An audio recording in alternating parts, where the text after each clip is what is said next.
Dazed, he didn't cry as he wiped away blood and the dust from the building that collapsed around him in earshot.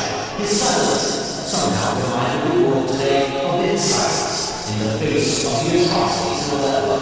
Oman was pulled out alive Wednesday. 5 other children died when the building they were in was hit during the relentless Syrian-Russian offensive on rebel-held areas of Aleppo. The image of Oman's face spread like wildfire on the internet. One tweet called him the real representative of the Syrian people.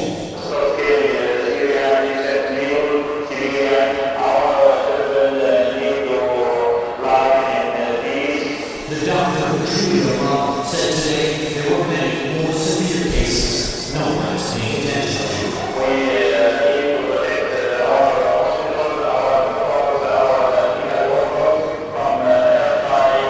Oman's recovering.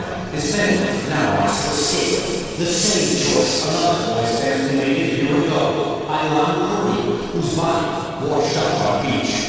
He too was a symbol of Syria's youngest victims. Now there's a new one. Tomorrow there may be another. Richard, NBC News. In the last almost 3 years since the attacks took place in Aleppo, I did this first sequence you just saw of what it was like probably from New York if you were in Times Square, what they aired that night in August 2016. NBC News, I'm not assuming they're the only network that did the station's coverage of the story about Omran and those in Aleppo who were being attacked by these Russian Air Force jets, and I just felt like it's the only footage I have from what Lester Holt aired that night that I wanted to share it with people on YouTube.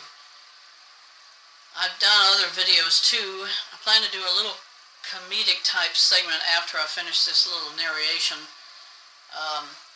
Every so often on Match Game, the classics that were done with Eugene Rayburn and Betty White, amongst others. She was holding a little blue card that they usually wrote their answers on, and she was holding it at the beginning of the show. And I thought, well, I'll just paste the picture of Omran into it, and just to show people you can do different things with subject matters that are 20, 30, 40 years in the future, you know, and use classic original materials like that to do the story. I've also done a few other commercials that have really hit me as far as how relevant they are to certain subjects dealing with people who have lost loved ones or tragic stories like what happened with the little Omran. I did one about Memorex. Memorex did a video about is it live or is it Memorex, of a woman who was watching a video of this movie that she was just in love with. She was enthralled with one of the characters that was in the movie, and I took that sequence as well and redid it with Omran's picture. And that video was made in 1985 or 1986. So whenever I see some relevance to what the story's about, because it's touched so many millions of people's lives, and I can use something that's really appropriate for that shot of him in the ambulance, then I go back and I try to remake it again in another video. And I'm just kind of pasting certain things together. So if you see other videos I've done where Omran's in the picture, you can see that I try to use something classic or old, or try to reuse that shot of him in it to re-emphasize the fact that it's a timeless story about, sadly, the suffering of children. It's been going on for, as I've said, for 40 plus years. The earliest event I've heard of that related to children being murdered in a mass situation was the Jim Jones story about Jonestown, Guyana. And he forced 913 people to commit suicide with cyanide. and several hundred of those people were children. And so it's not a new storyline. It's not something that's only happened since the war started in the 1990s with Iraq and with Iran. We know Saddam Hussein committed genocide against his own people. He was actually charged with crimes against humanity. But then you look at other people who have done the atrocities that they've done and gotten away with, and you think, why can they do this stuff and get away with it without society holding them accountable? Obama himself has done things that, to this day, after 10 years, he has still not been brought to justice of the things he committed against this country. Although you see a total contradiction about how they treat Trump.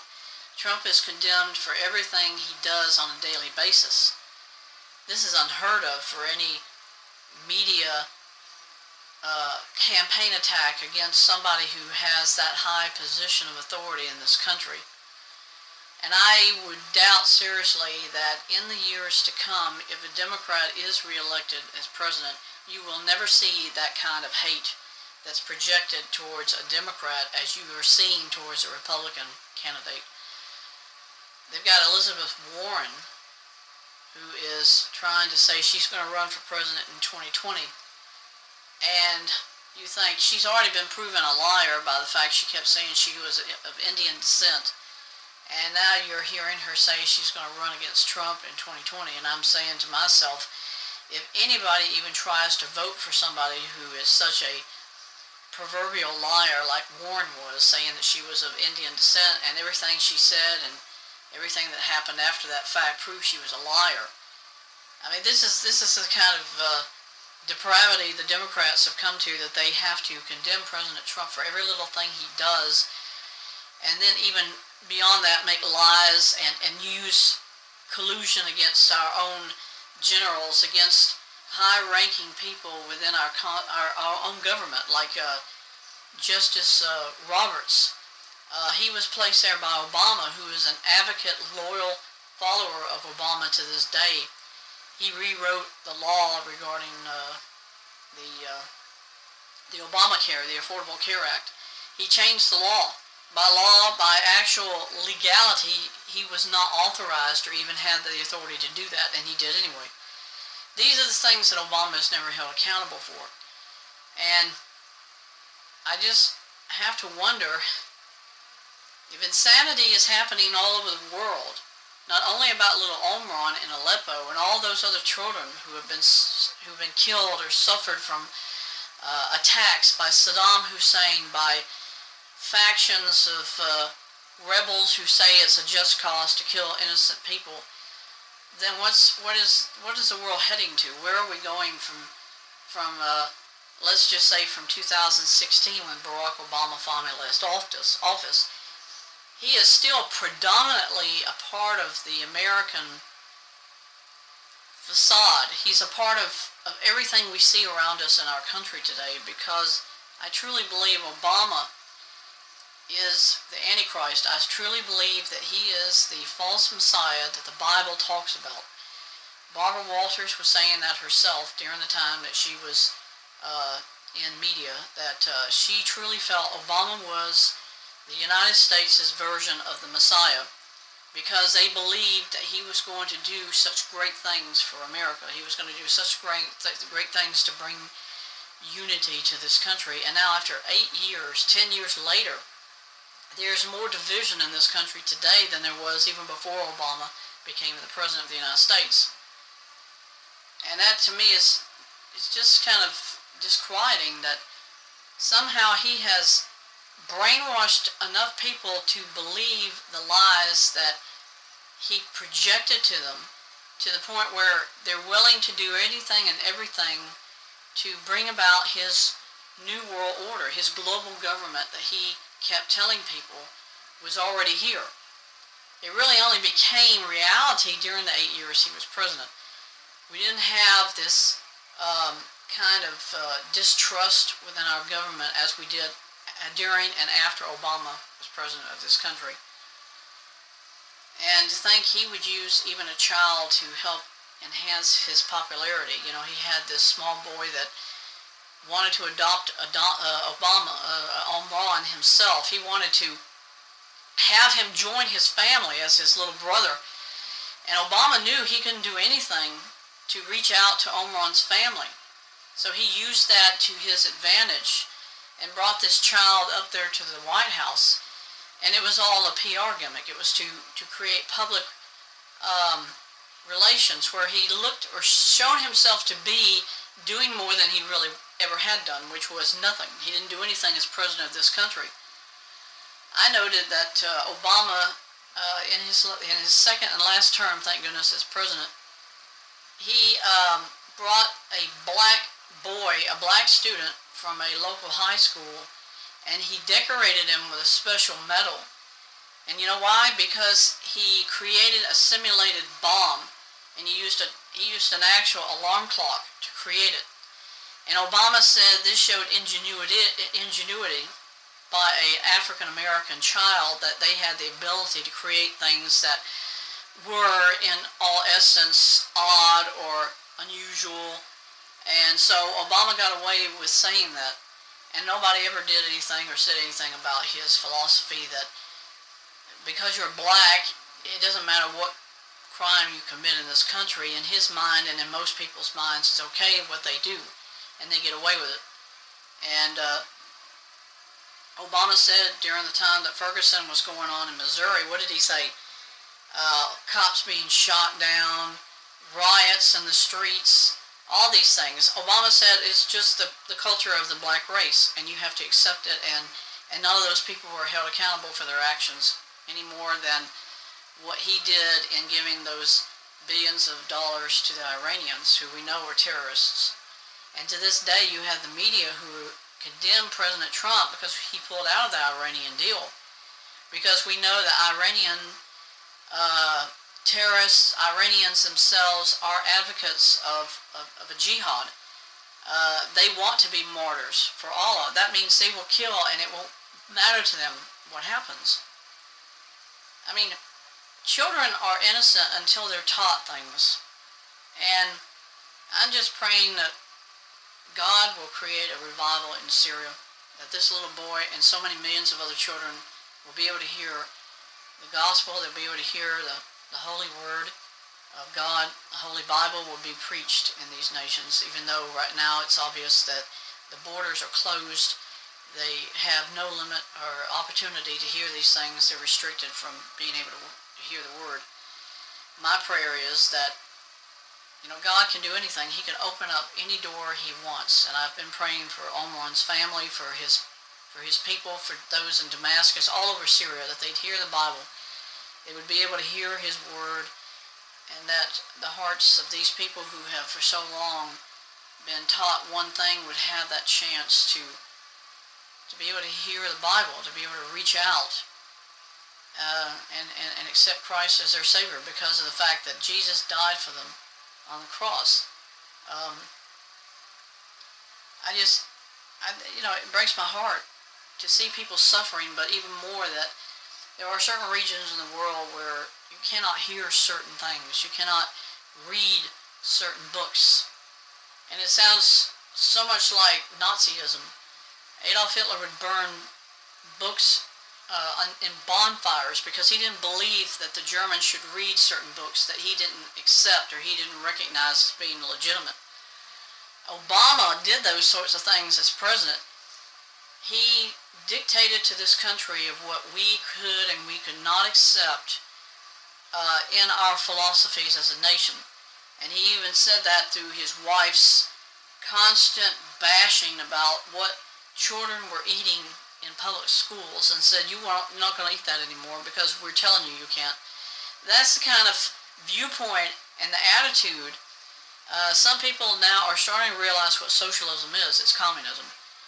The majority of the millennials in this country do not want to hear about communism or socialism as being bad, because in their minds they think this is what Obama pushed for 8 years, and we have to continue what he started. We have to continue to project and push this philosophy, because they think if you do it enough and you do it repetitively enough, then more and more people will just accept it as being reality and being true. And you've heard this, I know, plenty of times. Society is now the opposite of what it's always been. What was always understood as good is now bad. What was bad is now considered good. Good example, homosexuality and gay marriage. It's always been seen as immoral, unethical, and now only in the past 10 years, when Obama became president, when Pope Francis became the Pope of the Vatican, the philosophy by millennials was, you project what we want the world to hear, which is that every immoral thing that's ever been seen as wrong, we want projected now that it's right, that it's okay. And that's what they're doing in our country. They're doing that in the Vatican. They've done that in France and Germany, all over the world. People take that philosophy now. You're automatically a racist if you have an opinion that the blacks don't agree with or the millennials don't agree with. You're a racist. In other words, we don't have an assigned, specified classification for somebody that we don't agree with, so we just call them a racist because there's nothing else we can classify them as. And when they have no answer for what you bring up in your criticism or your argument with them, they retaliate even further and say, you're a conspirator, you're this, you're that. It's like these answers that they keep bringing up are even more ludicrous than the arguments that they bring up, which is that what we've always believed in America about in God we trust, it's now heresy. It's now totally illegal. It's in other words, they don't allow it anymore. They don't tolerate people having opinions of what America was founded on. Now the atheists are saying, we don't accept that anymore. We don't believe that.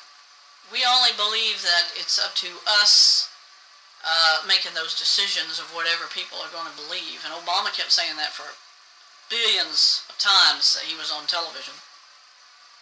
You know, he put in the most significant positions of his administration, whether it be foreign relations, economic, financial, decision-making groups, he had a Muslim in every one of those groups.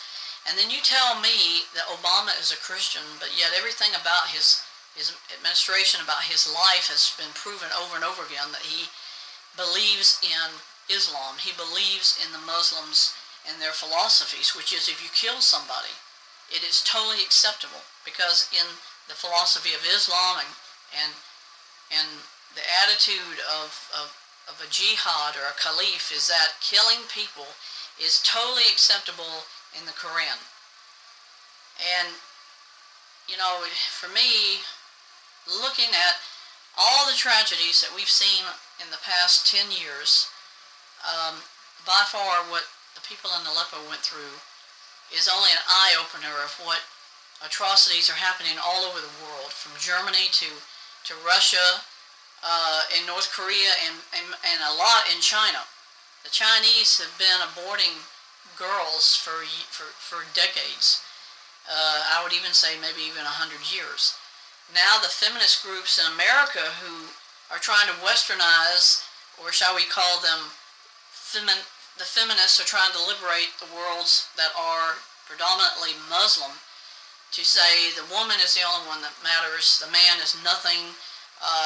We have to project that the woman herself should rise up against those who want to say how they feel, that the man still is the priority key figure in any relationship of a family. The family unit is comprised of the father first, then the mother, and the children. The philosophy in America is the opposite, total opposite of that. Women have now accepted the idea that two gay men can be a family unit. Two gay women, lesbian women, can be an actual family unit. If you were to do that sort of thing in Islamic nations to this day, right now, you would be executed. Women in America find that appalling.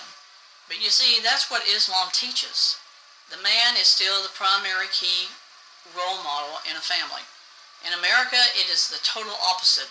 It used to be like that. And only in the past 40 years, since the 70s, now the society we live in says, no, no, no, no, can't do that anymore. Now it's up to gays, atheists, women, blacks to say what is an acceptable life that you're supposed to live. And it's supposed to be them saying whether or not you can live that way or not. The government is advocating that. The government was at least pushing those philosophies. Now you have an epidemic across America. It's about the opioids. Folks, the opioid epidemic is caused by one thing. Obama himself made it legal. To this day, they do not and they will not accept or even say that that's fact. Why? Because in Obama's presidency and in him as that individual that I call the Antichrist, you can't see anything bad about Obama. You can't see anything bad about what and who he is and what he represents to the world. Because his long-term goal is global world control, domination. And that is what he kept preaching. Socialism, communism, is the only way for the world to be at peace with itself, is by the United States itself as a country saying that we can live this way because this is how everybody can have that utopia that they wanted. This is what he harped on for 8 years, that the opioids would bring people that utopia, that unity between black, between Latino, between whites. And it's a total, complete failure in every aspect of what we now see around us in this world today. There is now people being shot, dead, killed every single day. And yeah, it was happening before Obama, but not to the level that we're seeing it happening now. And what do? They do not ever put the blame on Obama. They never say him at all in any story you see on television. Everything is projected towards Trump. And Trump did not do any of this. He didn't create this mess. He's trying to fix what Obama left when he walked out of the White House. And you look at Obama's loyalties as an individual. He advocates for the Muslim. He advocates for the gay and the homosexual. He denounces law because when the police were all being shot down at Ferguson, Missouri, he never once lit the White House up in black or blue colors to say we reflect on those who have died serving as police officers. But he did do that very distinctly for the gays by putting up a rainbow of colors on the White House. These are the things you're not going to hear the media talk about, because the media says we are not going to say something that makes our great dictator, Obama himself, look bad to the world. We're never going to say anything bad about Obama. And that's evident over and over again. You know, the only people who can even say it at this point without the government retaliating are people like myself and others who know what Obama was and still is. And then you see YouTube itself using their power of restriction to say, well, we're going to have to put an age restriction on your video because you're saying things that we don't agree with. And I say, well, what happened to the Bill of Rights or the Constitution, which says that every American citizen has the right to express themselves, and that the United States government says you cannot harass those people for saying those things? And you don't hear the government really speaking out for people who are trying to say things that are facts, are true. You don't even see them retaliating against the media, who consistently create fake and false news reports about Trump and about everything else. And you know, what is the big end game about Obama? The Antichrist, according to the Bible, according to God's Word, he's going to use an artificial intelligence to manipulate the world leaders, to control them, and then to control the entire world through this one artificial intelligence, this AI. Now people are just kind of like enthralled. They're idealistic about artificial intelligence. It's going to be this great next level life form that's going to create such unity and such utopia. They're thinking it's going to bring people together. If you've got Obama, who for 8 years has divided this country worse than it's ever been, do you think an artificial intelligence is going to bring people together? When the so-called first black president couldn't bring unity to the United States, instead he split people apart? No, it's not going to create anything that brings unity.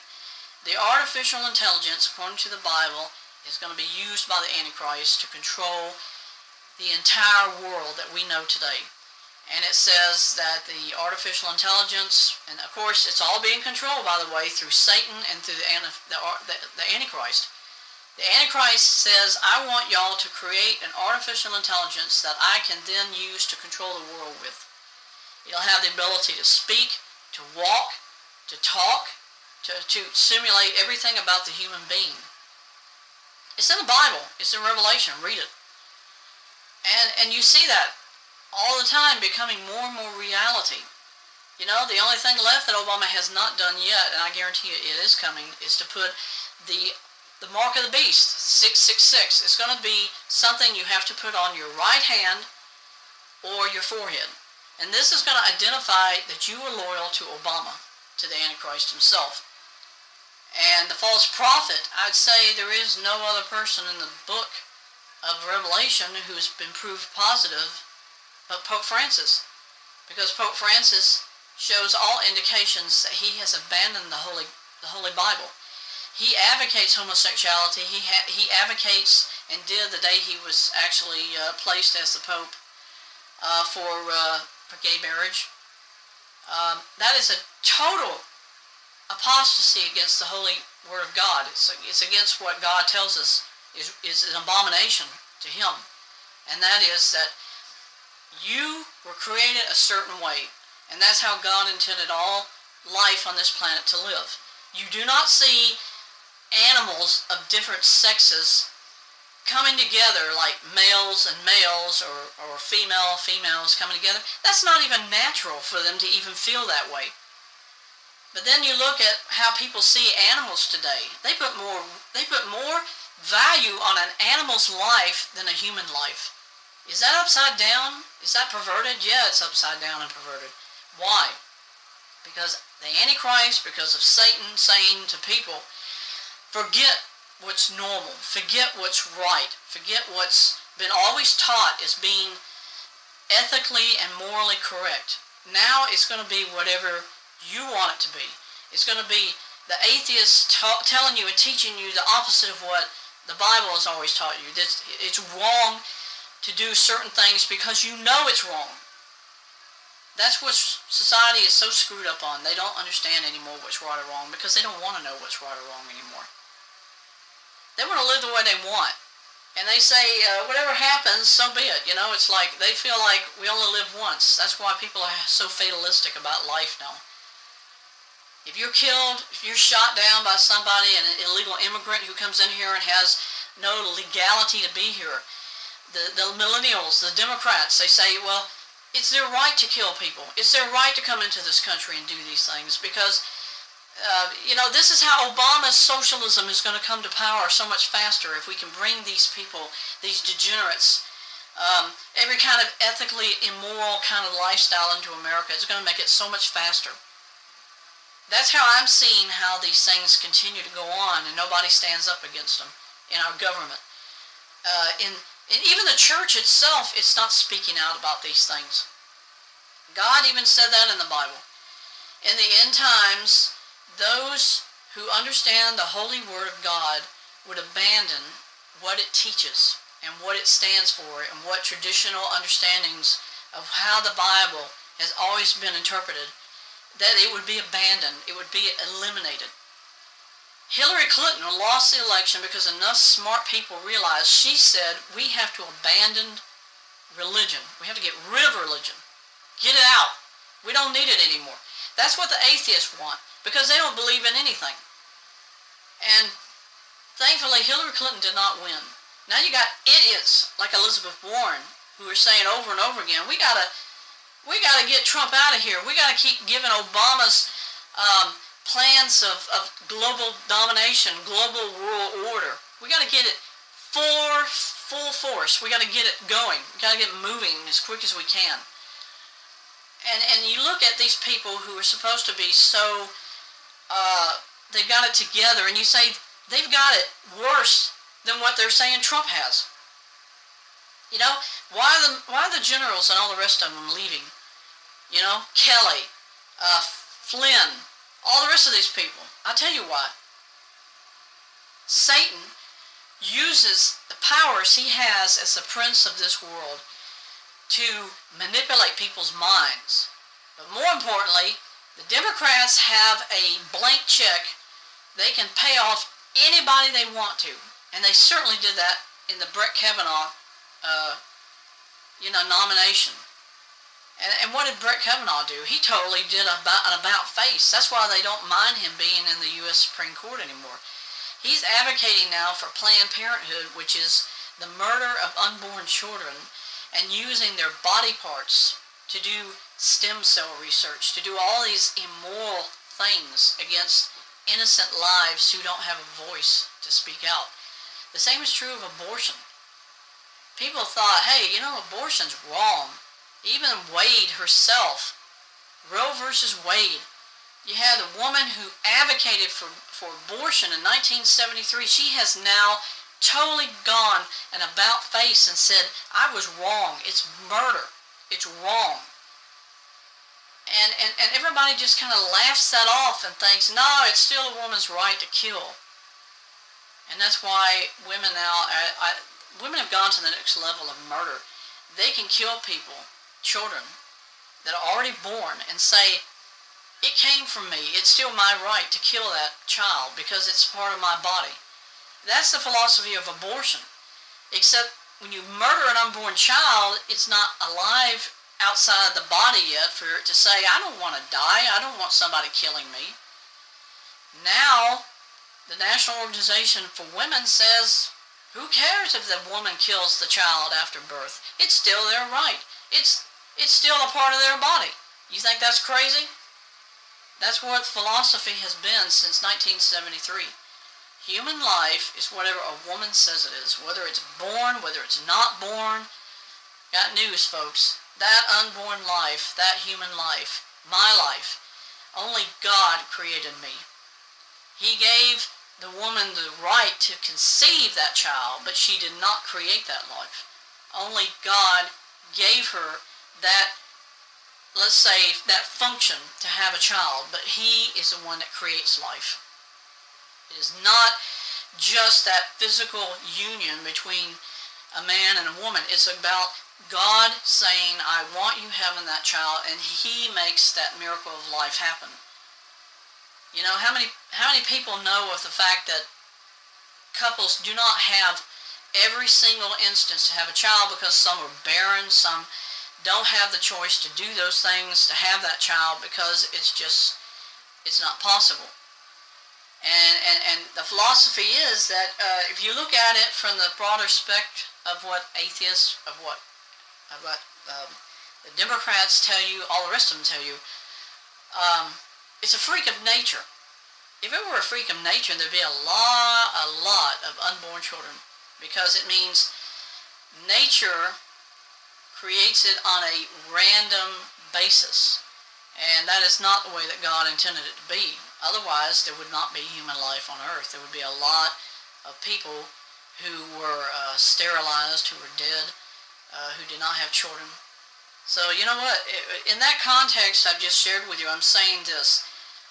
Everything that happens it's for a purpose, that God created it the way He did. Homosexuals, gays, they know it's not natural for them to live that way, but they try to convince themselves in their mind that it is okay. And now they got the society we live in believing it, accepting the fact that they should have more of a right to project, if not force, their philosophies on everybody else. And even when gays were starting to come out of their closets, it's like people knew it was wrong, but you didn't hear the gays saying, our lifestyle is the only one that's going to count from now on. We're not going to let you live normally anymore. You didn't hear that. The gays were building up their strength to create what I now call the 21st century plague. The plague of indifference or intolerance to everything and anything normal, the destruction of the family unit, the destruction of our Constitution as an American nation. These are all parts, in a nutshell, of what Obama wanted from the very beginning. And he told that to Joe the plumber. Anybody remember Joe the plumber, the guy that kept asking Obama, you mean to tell me that when you become president, you're going to take every dime that I have spent and saved all my life, and you're going to give it to some bum who doesn't want to work? And this is Obama's answer. That is exactly what I'm going to do. I'm going to give it to somebody else who I decide who should have it. And who was that? The blacks. He definitely has given it to the Latinos, and the Latinos are not even citizens of America. And that's another travesty. We all have been paying into the system of the United States government since the day we all were old enough to start working. The millennials have no clue of what it means to have paid into a system, because probably most of them either don't pay into it now themselves, or they don't perceive what it's really the overall picture about the world itself, that the world and the United States itself was designed to be fair for everybody. And now it's the opposite of that. Now the fairness is only for those who are not entitled to the services that they take, the illegals, I call them the illegal aliens. You won't hear them said that way or told that way on the media. The media will not call an illegal immigrant an illegal alien. You know why? Because that really shows what they are. They are not from this country. They are not entitled to the services that the government says now they're entitled to, because they haven't paid into it.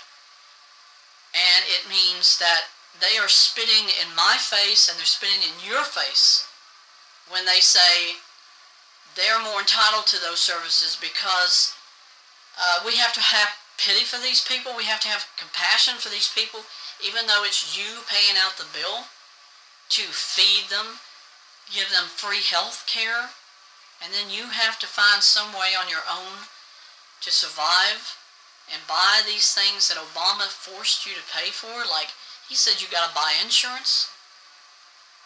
And then the last couple of months before he left office, he went on national television in the Congress, and he said this: I would have to say that we're the only lucky people in this chamber. He says, because we're the only ones that get free health care insurance, because it's an automatic guarantee to every government employee to get health care insurance. And he said this about everybody else: they're just going to have to take their chances. That is verbatim. Obama said that. And to this day, nobody cares about what Obama did. Nobody condemns Obama for what he did and what he said and what he got away with. The first State of the Union, you had a senator who was crying out to Obama, "You lie, you lie." And all of his loyal legions in Congress were booing this senator for what he said. And they got rid of that senator too, because he told the truth. And now you've got those loyalists, those legions, that's what they are, they're legions. And they're still standing by Obama right now. And they don't look at it from any other context. They don't care about anything else. All they care about is keeping Obama and his facade, his public image, as being without blemish, perfect, without equal as far as any other president in history. And what are they doing to Trump? Shredding him like a machete. Every second they're doing that to him. They're condemning him. And I'm like, does that justify what Obama did? You don't do that to him. You do that to Trump, and Trump's trying to do the right thing, but they don't do that. Meg Kelly said it to Newt Gingrich. Oh, he's not on the ticket. That was her answer for what Obama did for 8 years. He's not on the ticket now. It's Trump who's on the ticket. And I'm like, is that idiocy or what? That's the philosophy of millennials. They don't see what Obama did anymore. They see one thing. They see this illusion of what Obama is constantly telling them over and over again. I was this, I was that. He took credit for what Trump's done in 2 years that Obama never did in 8 years, and that was the economy. Trump brought this country back from a pit of no return, and now what is Obama saying in the last 6 months? Oh, I did that. I did all that. And it's like, lie again. Lie again. You didn't do those things. Trump did those things.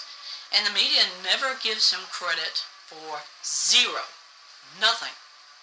And that's, to me, that is not only slanderous against the highest ranking government official of America, I consider it criminal.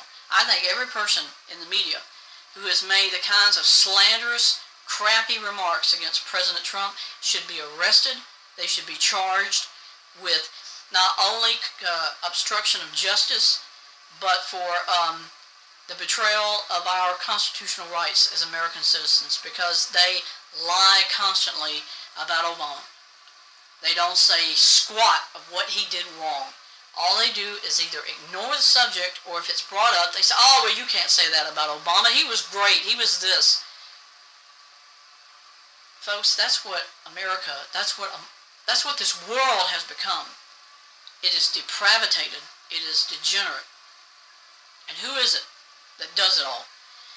It is Satan at the top and Obama in the middle, and that's his prodigal son. And then right beside him is the false prophet, the Pope. And who is it at the very top? Satan himself, Lucifer, the devil. And all we can pray for and hope for in America is that we can have the opportunity and the right finally as Americans to say, let's bring those who are hurting and suffering out of Syria and the nations that have obviously been suffering and hurting. Just like this little boy, little Omran. He should be allowed to come to America himself. He represents the Syrian people. I know there's hundreds, there's thousands of other children who have suffered. But if it hadn't been for us seeing this little boy's face on television in that ambulance that night, we would never know what was going on in the world. We would never know what it was that's still happening. So please, ladies and gentlemen, contact your senator, your congressman, and tell them, let's create a law that brings children like little Omran from Syria and allows them to come to America and stop this migration that is being projected by the Democrats as being totally necessary, that they be allowed into the United States without any restriction, to be given everything they possibly ever want, and not be held accountable for that. Or being told, no, you can't do that because it's not ethical, it's not right. And that's what the Democrats have been saying. We're going to give them a free driver's license. We're going to give them free benefits, health care, welfare, Social Security, and they don't pay a dime into it. And the Democrats say, well, that's okay because, we're showing compassion for them. And it's like, yeah, the cost of who? Me? A taxpayer? Somebody who's been paying all my life? And now the Democrats are saying, who cares what you've done? We don't care what you've done. We care about giving illegals who kill people who come in here. We want to give them the rights to do these things and have these things. That's wrong. In a nutshell, that's wrong. It shouldn't be allowed. It shouldn't be tolerated. As an American, I say that's a waste of my tax money. Letting somebody come into America whose only intent is to kill innocent people. Every illegal who's come here has proven that. They've gone to these sanctuary states like California, They shoot, kill people. What happens? Nothing. They're told, well, that's okay. He's not an American citizen. We can't touch him. We can't do anything to him. So he'll go out there and he'll kill somebody else. But there is two distinct differences between what I've been talking about Omran and the children and the people of Aleppo and Damascus and all these nations that are suffering from attacks, and those who are coming here from Mexico. Mexicans might be dealing with drug problems, but if you can't come legally, and you can't come across the border knowing that you're coming legally, then don't come. That is why Trump is saying we're going to close the border. Because if the Democrats are going to let them come in here and get everything free and not pay a dime, it's not fair to anybody. It's not fair to them coming here who don't pay nothing. It's not fair to me or you or anybody else who pay taxes. That we should have to we have to flip the bill. We have to pay for these people. And they're not even coming here legally. And the millennials are like, they're high on marijuana. They're high on cannabis. They don't care. All they care about is, give me my free marijuana. Let me escape reality. Let me waste myself to the point where I'm dead. And then at least I feel like I've had the maximum trip. I've gone the max. I've done everything I wanted to do. That's the philosophy of millennials.